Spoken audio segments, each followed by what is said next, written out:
Hello ratbags, it's Jade, welcome to a Valheim Let's Play, with a little bit of a difference this first episode anyway. I am going to be hitting Valheim in a big way again. I never got a chance to actually finish this game off properly. I was focused on doing guides, tutorials, and then once I'd done the early stages of that, I then moved on quickly to showcasing mods, and that's been great, that was fun. But then obviously my channel is based on every survival game going, and so I had to step away a little bit from completing what I wanted to do in Valheim. So I want to return. Hearth and Home update will be coming hopefully soon, and I figure it's a good opportunity for me to go back and actually play the game, experience one of the best games I've played this year and one of the best games I've played in a long time. And so that's what we're going to be doing. But this first episode, I feel like you've seen and done it all by now. 7 million people have bought Valheim. It went all over the place on YouTube and Twitch, and so I do feel like it'd be a little bit boring just watch me in the early stages gathering wood, getting the basics and finding some sort of place to live. You could disagree with that. If you've never seen Valheim, then I'm sorry, this probably won't be the video for you. But for fans that have played or seen a bit of it, I'm hoping I'm going to talk about some stuff that I really find interesting about Valheim, the kind of impact it made, and then in episodes 2, 3, 4, it'll be more bit of a traditional Let's Play, or me actually doing some builds, and that's the other thing I really want to do. I love building in survival games, I just don't often have time enough to do it. I watch a lot of builders that actually make stuff, like Aaron Longstaff in Ark, the Pilgrim Project who does so many other games as well, like Valheim and Ark, and I really just enjoy that aspect because I do like building and I don't think I'm that bad at it once I get going. So that's the kind of stuff I want to do. Now I could just lop on a cheat and do creative mode and pretty much build lots of crazy stuff, and who knows, I may still do that, but I'm definitely going to start off at first just playing the game and see if we can get to Yagaloth properly, naturally, no cheats, no boosts, just playing it vanilla style, no mods. And I think that will get us prepared for the Hearth and Home, so that when that update drops I can really tinker around with my base by then, add all the new stuff that it's got going on, and I'll be in a nice position to carry on doing a fresh Let's Play season 2 as it were on the brand new updated stuff. So hopefully maybe you'll like this. If you do, give it a like. If you don't, then don't worry, see you later. Let's go through what I love about Valheim and the impact it's made. So you have to be living under a rock not to realise that Valheim has been the biggest game released this year. 7 million sales, it absolutely dwarfs most other releases. I don't think there's many other games that have come close to selling that many in such a short space of time from such a small little developer. 5 members, maybe 6 now, and that's about it that's working on it. So the updates are slow. I have seen a bit of a blowback about this even more, and I've seen it for a few months mount and mount and mount, and I kind of knew it would because gamers are so impatient nowadays. We're so used to live service games, we're so used to early access games, some good ones, giving us updates every month.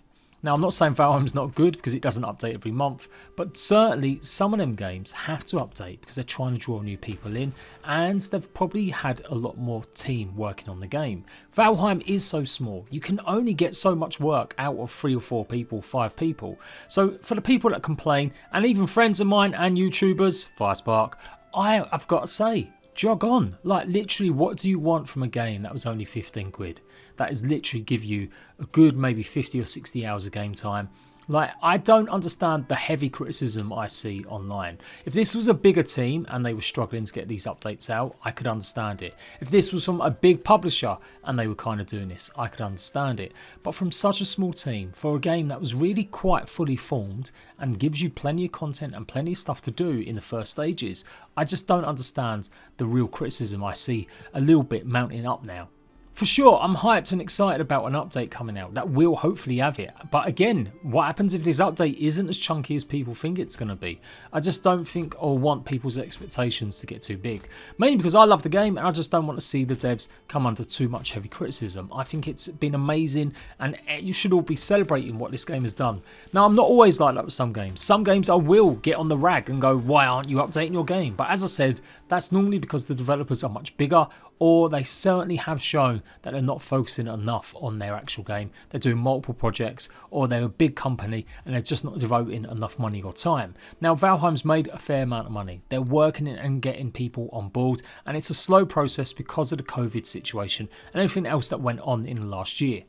This might sound a bit like an apologist video for them, but like I said, I do see quite a bit of comments and most of them are positive, but there is a growing little discontent from people that are just so bloody self-entitled, or YouTubers that don't really care too much about the game. It's more about just getting views and content. That's the only reason they want updates to come out. I mean, I'm the same. I am looking and getting this Let's Play done so that when that next update comes out, I can hit it hard. But I'm not necessarily going to be that upset because it's not hitting just yet. There are plenty of other survival games to do, and for lots of you guys, you're still enjoying it. It's still got like 20 to 25,000 people playing this game on a daily basis. That's still more than Conan Exiles. Sure, it's not the 500,000 that it did have during its peak, but that's still a massive achievement.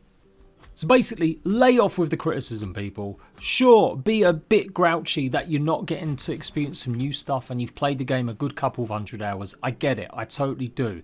But there are mods that you can try. There is different things you can do. You can do building, you can do all sorts in this game. And I think that's the part of its appeal that some people don't realise. I don't think this game was ever really built to be a fully looter shooter medieval world exploration game. It is an exploration game. It has got these elements of adventure and getting decent items. That's what makes it so special. But at its heart, it is almost like a cozy builder game, a bit like Minecraft, a bit like some of the other games, where the main focus at the moment for sure is getting resources to build these amazing houses, barns, towns, villas. You get the idea. That's the main grind. It can come for some criticism that if you're not into that, then the game does come a little bit shallow. You go through the certain biomes and they do repeat, and the certain topography is definitely repeating, and I definitely get that. I'm not saying this is a perfect game, but like for the price of it and the expectations that some people have had, it's just a bit odd. The early grind in the game, for sure, it can be a little bit monotonous if you've done it over and over again. And as I said, that's why I kind of skipped out on me actually just doing this legit. Because do you really want to see me go, oh look, it's a neck, it's a grayling, they're gonna get hurt. Here we go, take that. Ugh. I mean, that's how most Let's Plays work. Let's Plays for me are about showing you something new, something fresh, or giving you maybe the best way to do something, or having fun, some mad moments happening. There aren't that many mad moments happening in your first hour or so of Valheim, other than maybe getting killed by some weird tree. But that's what I love about this game. It is cozy. There's something just really, really meditative about just going around, chopping trees down, fighting some creatures. Like, it's not boring, it's just certainly something that you've got to be in the right zone for sometimes to early start. And then once you get past that stage, then you've got much more options. Trying to find a trader, going and seeing if you can fight the deer god, getting lots of resources, maybe exploring some of the map, exploring the forest, going through dungeons, getting the smelter cores and stuff like that. It opens up massively once you get through the first stages and you've got your base going and you've got maybe your first few upgrades for your workbench. I am intrigued about what the Hearth and Home update's going to add. Is it really going to add something like iron ores in the ground somewhere? Are we going to be going to the biomes, the plains biomes, and digging stuff? Are we going to be panning for gold or certain other items? It's had little teases if you haven't seen them, and it does look like there is something in the ground somewhere that we're going to be collecting or gathering or crafting. And if that adds a new ore, a new level, a new items, new weapons, that's going to be great. That'll open up the game even more. But I still think if you haven't somehow picked up Valheim right now, it's absolutely worth it. It is 10 times in better state than most games I've ever played at this stage in the terms of early access or survival. They're doing all the right things. They've got a test server running now, a public test server you can take part in by joining their Discord and finding a channel for it and stuff. And that shows they really care also about trying to minimise the amount of bugs and issues you'll find when these updates do launch. And they are trying to build a little bit of a relationship with their fans by talking about stuff that's going on, like finding an office or sponsoring a donkey. Again, I will take a bit of issue with Firespark over this. I felt one of his videos recently was pretty disingenuous, criticising the Valheim devs for some of this stuff. And it's like, well, what else do you want them to do? Like, this is like an hour's worth of work to go and do something nice and sponsor a donkey or a horse or whatever it is. It's not exactly going to result in an update being late by 2 weeks or 3 weeks or anything like that. And trying to find an office is really hard. I imagine with all the COVID breaches and stuff that's going on, the Iron Gate devs have found it really difficult. They've all been working from home throughout this whole period that they launched their game. Now, I've known Firespark a while, so, you know, I nearly left a big comment. I've nearly spoke to him about it. But I just thought, no, I won't try and get involved. I don't need to. He's got his own views. He's entitled to his opinion. And so you guys. Like, I'm not saying people don't have to be disappointed.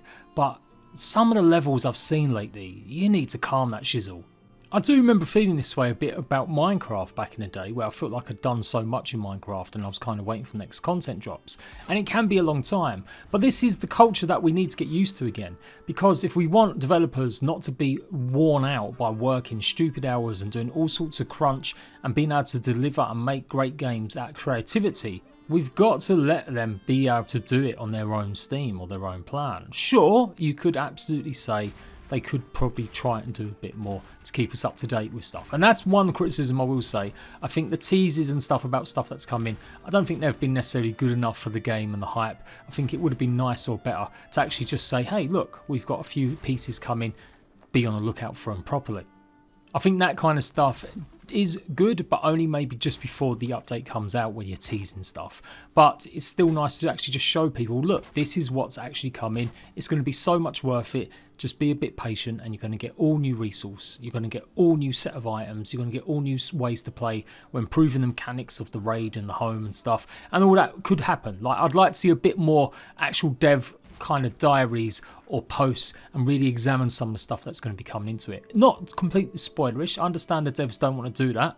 A lot of the Valheim hype is about experiencing it for the first time, not realising that there are creatures in the sea that will attack your ship. That's a great moment that I've not actually experienced myself yet.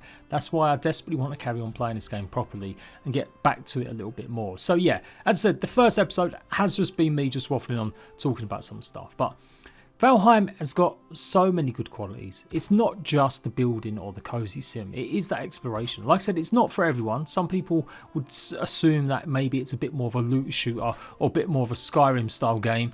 Hopefully coming across lots of story content or, you know, things like that, or various different ways that you get lots of items.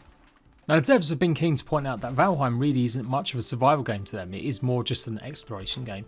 And it's true. And I guess if you was going to be a bit critical, you could say that right now, with the biomes being quite limited, it does get a bit repetitive after a while. Once you've played a good 50 or 60 hours in this game, or maybe even more, and you've gone and sailed across the land quite a few times, you are going to run into the same sort of formations, the same islands, the same biomes, and that can get a little bit not as interesting as you think.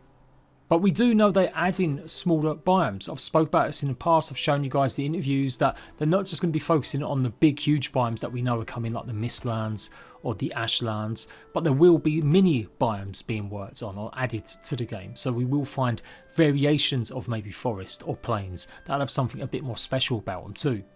So yeah, trust me, I am not someone that just goes around defending devs willy-nilly. I'm not one of these ultra positive guys. If you know me, or you don't know me, I am actually one of the harshest critics going of survival developers, game developers like Wildcard and Ark, or Funcom and Conan Exiles. I rip into them on a regular basis because of the stupid stuff they do. And with reason, because they're big studios, they're big companies. But Valheim, it just doesn't feel like that. It's a great little game. It's got some great elements. I love the progression. I love the idea of having to build and add certain pieces to unlock new pieces, like you're seeing all open up there. I'm getting access now to the wooden floors, all the other build pieces, and then I've got more sort of stuff I can do. I've got the bee and get the upgrades going, and I really like that. It's definitely one of the best things. Absolutely, it's got to be one of the best features, being able to demolish stuff and then just simply replace it or repair it as well. Taking over places that you find, abandoned houses or little villages, that's great as well. I love that idea. I've always loved that in Minecraft, when you'd come across a village and you would take it over and adjust it and move it around a little bit, and especially when they actually added the villagers, because for a while they weren't properly with the game. I don't think they were. That was great as well, trying to build little homes for them. And I love that idea. I kind of hope they do something like that in Valheim. Probably not, but it would be amazing if they did have a system like Terraria, where you had to put a certain requirement in a room, and then maybe you get an NPC come and moves in, and you could have your dwarf trader or a bunch of others that would give you access to certain stuff. That'd be really cool. But yeah, this video did end up me going on a bit more of a talk, I guess, about the impact or the criticism I've seen. And like I said, I just feel like this game's going to come good. It's not like they're going to run off, they're not going to develop it anymore. Their plans have expanded. They've already said that they're probably going to add a bit more to the game than they originally did, and that's good news. Although this might not be a game that goes on forever and ever, it does look like developers are kind of keen also to have an end point for it. It's not going to be a Minecraft game that maybe gets supported for 10 years. Not unless they eventually hand it off to another smaller development team or someone else comes and helps it and makes it grow as well. And there are still some issues to do with the multiplayer and just some connection issues and stuff like that. There's lots of problems. It is early access. That's the other aspect. We have kind of forgotten that early access does mean there's big waits for some of this content sometimes. And yeah, I think 4 months, yeah, that's a long time, but it's not that uncommon in early access. Like I said, most early access games have to give updated content every month because they're desperate to get more people to buy their game, and so they kind of rush a lot of stuff out just in the hope that it can attract some new audience. And Valheim doesn't have to do that. It can make sure things are right and working correctly a bit more. So I do think this game's got a long life ahead of it. Yes, it's going to be quite big, long periods in between these updates, and it isn't going to get any easier, I think, for people. But you never know. With them getting more staff on board, and with this groundwork for this first update coming, it could be a case that some of the other stuff will absolutely come a lot quicker. They have said their roadmap is ready for the rest of the year, and there were 4 big chunky updates. But like I said, I think some of that stuff might end up being pushed to the start of next year, given how much they may have expanded the game. But there we go, a bit of a random start to a Let's Play series, but like I said, I thought it's kind of a good idea just to talk about Valheim and why I like it and stuff, and just some of the criticism and stuff. So let me know what you think. Absolutely, you can disagree with me, just keep it nice and sweet. And yeah, I'll see you for part 2, which will probably be a bit more traditional as we settle down for our actual build of where we're going to be starting off our first adventures. Every Tuesday, Thursday and Saturday at 2 PM in the afternoon UK time, you'll get a brand new Valheim video. Like I said, I will start looking at builds as well. I like the idea of maybe doing a one-off, or maybe just showing you a really edited build for something that I've spent some time on. So yeah, I'll see you right back soon.